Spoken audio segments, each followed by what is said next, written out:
पेश नहीं किया गया, जबकि विपक्ष का आरोप था कि विपक्ष ये कह रहा था कि अमित शाह ने भीमराव अंबेडकर का अपमान किया है, बीजेपी ने भीमराव अंबेडकर का अपमान किया है।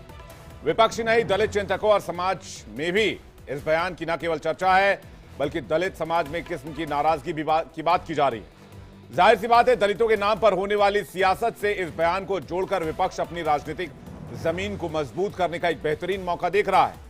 कांग्रेस इसे लेकर जहां प्रदेश और देश में प्रदर्शन कर रही है, वहीं दिल्ली सरकार ने बाकायदा एक योजना भी लॉन्च कर दी है। वहीं अब दूसरी पार्टियां जो शुद्ध दलित राजनीति का केंद्र रही हैं, वो भी इस बयान के खिलाफ देशव्यापी मोर्चा खोलने का ऐलान कर चुकी है। वैसे जिस बयान को कांग्रेस ने तूल दिया, वो 17 दिसंबर को शाम 7:45 पर राज्यसभा में 10 सेकंड का एक हिस्सा है, लेकिन देश में वीडियो के तौर पर यह आग की तरफ फैला।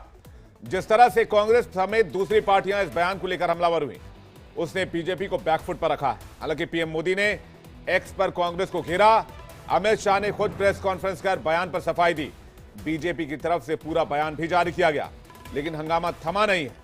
हालात ये हो गए कि सदन में धक्का मुक्की की नौबत तक आ गई। राहुल पर आरोप लगे, मामला दिल्ली पुलिस तक पहुंच गया, जहां से अब यह मामला क्राइम ब्रांच के पास है। ये तो बैकग्राउंडर है, यानी कि अब तक की कहानी। अब आपको बताते हैं किस तरह से अंबेडकर के नाम पर पार्टियां राजनीतिक हित साधने में जुटी हुई हैं और खुद को सबसे बड़ा अंबेडकर समर्थक बनाने में लगी हुई हैं। आम आदमी पार्टी के कन्वीनर अरविंद केजरीवाल ने डॉक्टर अंबेडकर स्कॉलरशिप योजना का ऐलान किया है। केजरीवाल ने कहा कि दलित परिवार के बच्चे की विदेशी यूनिवर्सिटी में पढ़ाई और जाने आने का खर्च दिल्ली सरकार उठाएगी। अरविंद केजरीवाल ने इसके पीछे का मकसद जो बताया, उसके हिसाब से किसी भी दलित बच्चे को पैसे की वजह से हायर एजुकेशन से महरूम न रहना पड़े, ये उनकी कोशिश है। उन्होंने बीजेपी पर भी हमला किया और अंबेडकर का मजाक उड़ाने का आरोप लगाया। आज मैं चाहता हूं कि कोई भी दलित समाज का बच्चा पैसे की कमी की वजह से उच्च शिक्षा प्राप्त करने में वंचित ना रह जाए। इसलिए आज मैं डॉक्टर अंबेडकर स्कॉलरशिप का ऐलान करता हूं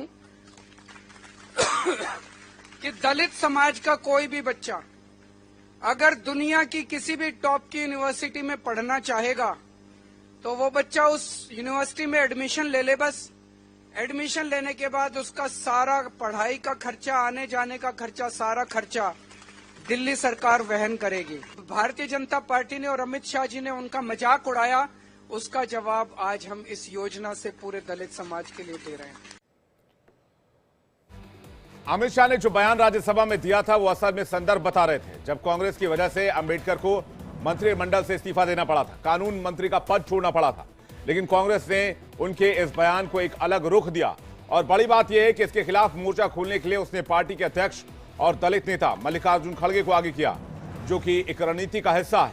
कांग्रेस के लिए यह मुफीद मुद्दा और मुफीद मौका भी है, जो शायद उसे लोकसभा चुनाव के बाद हाथ लगा है, क्योंकि इससे पहले लोकसभा चुनाव से पहले कांग्रेस राहुल की भारत न्याय जोड़ो यात्रा के जरिए जिस तरह से संविधान और दलितों के आरक्षण को खत्म करने का मुद्दा लेकर चुनाव में उतरी और जिस तरह से फायदा मिला, कांग्रेस अब इस मुद्दे को छोड़ने वाली नहीं है।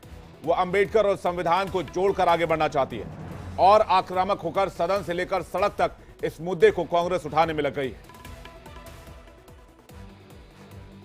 समाज में धर्म, जाति, भाषा के नाम पर अगर कोई लोगों को बांटना चाहता है तो देश का नुकसान कर रहा है। मैं तो चाहता हूं कि देश में जो हमारी परंपरा है, जो संस्कार, इतिहास रहा, अमन, चैन, भाईचारे, प्रेम का, उसको बरकरार रखना चाहिए।